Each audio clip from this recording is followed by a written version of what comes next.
Howdy folks, Doc here with Last Best Tool, and let's take a closer look at these two pliers. This is the Knipex Raptor 8741-250, and this is the Harbor Freight Icon multi-slip joint Parrot nose plier. Both about the same length, both have essentially a dipped handle, although the Harbor Freight you can see is much thicker, cushier, squishier than the thin textured dip of the Knipex. The Knipex is made in Germany. Harbor Freight one here, the Icon is made in Taiwan, but they say designed in America or US. Very similar as far as the box construction, push button adjustment. Knipex has about one more. I think it's got 15 clicks and this has 14 clicks. This has a little bit wider jaw capability, and that's wider at the closed end and wider at the full end.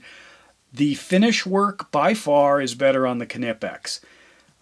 This one has some limitations. Knipex feels better, operates more smoothly, grabs things much better. So this might be controversial, but I'd say get this one, at least to start out. I'm going to call this a training tool. And yeah, I kind of mean that like training wheels. It's sort of an intermediate. Doesn't mean there's anything wrong with it. It means there is a much better one, potentially much better one. But what are you going to use it for? Unless you've got a workflow that could, easily assimilate this, or you've got a specific job that this will solve and you're going to heavily use it. A lot of people who have these aren't sure where it fits into the plier space. Does it replace a set of standard slip joint? Although this is maybe a direct competitor to this from Snap-on. Their flank drive design. Or why would you get it over a set of Cobras like these or over a set of twin grips? Where does this actually fit? What does it do well? Well, ideally, and that's why I'm going to the Knipex, what it will allow you to do is grab onto a bolt, fastener, anything with flat sides. I can do squares. Let's see, where'd my square go? There it is. Drop that in. This is incredibly strong. It does not take a whole lot of effort here to keep that in place, and I can actually open it up, might be a little too much, and adjust the handle size, at least with the Knipex. The range is different on the Harbor Freight one here. Now, this angle right here is critical, and what's going on is, as I am trying to turn a fastener, this part here is being pushed against essentially itself. Now, it works better, I think, in actually this direction. It might be designed to go in this direction. A lot of times the tool will have some directionality on it. And what that does is it maintains that kind of fastener-on-fastener connection, where this angle here is what's really setting it in the tool. This is essentially holding it in place, but then because of this incredible lever arm, trying to generate force that would push that off on this part is really difficult. And that's the same with a hex too, the way it's locked in here. It's this angle that's really the ideal part, where it's trying to rotate. All you're doing is pushing it into this corner and it can't turn easily. That's critical. The problem with the Harbor Freight one here is the machining. Now, if you take a closer look at this, right there, you can see the tool marks for the polishing. They do not line up.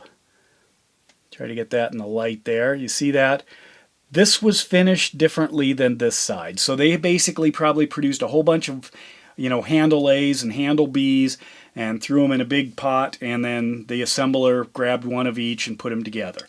Knipex, on the other hand, if you look at the finishing marks, drop that up, you can see that they line up. This was finished after it was connected. That allowed them to get these lines parallel.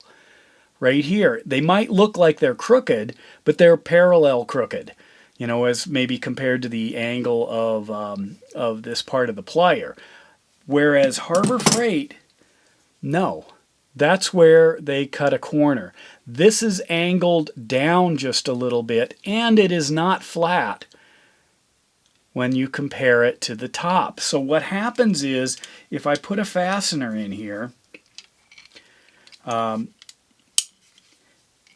you look at this, is that not going to go? This one, that they needed to put one more click in the same space to make it a little finer. It's a little odd. But anyway, see, I've got it almost completely squished. But if I open it up one more, it doesn't fit. So, I don't know.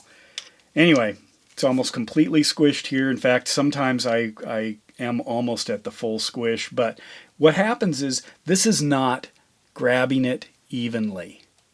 It actually spins in here. See that? I can make it more difficult to spin, but if I squeeze hard, I can still wiggle this thing in here. That's a corner they cut. That's how they got it to half price, probably. Part of that is they just machined a bunch of these things or forged a bunch, did a quick polish, threw them in a bin, and then they were assembled and then sent out. So my suggestion is if you buy these at Harbor Freight, see if you can find a pair that look like the top and bottom jaws align. And you see how curved that is? It's actually off-center in both directions, both this way and back and forth this way. It's a rounded table. Now I could probably grind that down to match. I'm probably not going to mess around with it, but that is a fix that would get it a little bit better. Also, Knipex, I think their mechanism here is a better mechanism. I've said that before. This is an internal mechanism. I don't know how easily you could fix it, but they don't intend that. Both have a lifetime warranty, but you can get a replacement set of pieces here to fix this should this thing ever go out. Now, other examples, well, this is probably the snap-on version. This is, they take their traditional slip joint plier and then they put this kind of crazy flank drive head on it, which allows you, to grab this, and if you turn in the correct direction, it's going to lock this in. But you can grab all kinds of different stuff, and it takes a lot less handle effort in order to keep this on the fastener. Why would you get a Raptor over a plier wrench with either Harbor Freight or with Knipex? I don't know. I think this, to me, a good place for it, except for very specific jobs. I've heard tie rods are a really, really good spot, especially because of the clearance and because of the grabbing, and maybe that you can't hang on quite as tight as you'd like to, and it doesn't have the leverage mechanism of this. I would say supplement your combination wrench set with it. What this is kind of like a replacement of a lot of these wrenches, at least the open end side. And what that means is that oftentimes you're using two wrenches or wrenches and pliers, to grab both ends, of a fastener or something like that. This one is very easy to manipulate. Either one, they both work. Very easy to manipulate, especially behind the scenes once you get it on there. It's easy to hang on to. This means it's a little bit easier to adjust versus, say, trying to, line up this onto a fastener. You can grab it, and sometimes you even grab it a little awkward, and it still works just fine. But to me, this is a good supplement to this kit. It's kind of like the opposite end of all of these wrenches. So you have a wrench set. You can even pull out your smallest. On this case, what do I have here? I've got a 10. And you can see right there that I should be able to hang on to the 10mm fastener. This one's a little bit bigger, but it still should work. Right there. I think that's a 10. Yeah, this is, if you look at that space right there, that's the full closure. Come on, camera. There we go. Come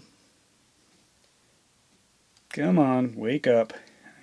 Anyway, that's the full closure. So you can see I just have that little tiny bit of space there on the Knipex on the smallest end. Go to full small end there. I've actually got just a little bit more to work with. Again, very strong. There is zero movement there. When I put it onto this one, right here, there's a tiny bit at this point. You can see that, I don't know, right there. Look at that rotating, because it's up on that bump in the center. Anyway, let me know what you think. I trying to be equal as far as the performance of them. This definitely has some limitations, some differences. This one is much better finished. This one's half the price. This one's got one more click. One's Germany, one's Taiwan. This is a little squishier handle. This is a little smaller. So there's some trade-offs. What I would like to see is for Knipex to drop one down into this size, 100 millimeter, because this is so powerful. I think it could have a place. This has got a lot more precision. This is more brute force grabbing. So there's that. And it wouldn't be too bad if Snap-on here wanted to make a bigger one of these. I know they've got larger pliers, but to me, something like this, I have run into, these seem to be able to grab something and hang on to it larger, so you can see that. So I think there's room to step this one up one more notch, but I don't know if I'd get one if there was. Anyway, let me know your thoughts if you've got these, especially what you use them for, because that seems to be the big question. What are they for? Where's the benefit? Mine is just simply to supplement my wrench set here. That's the big thing I found. But anyway, your mileage may vary, so let me know. And with that, Doc out.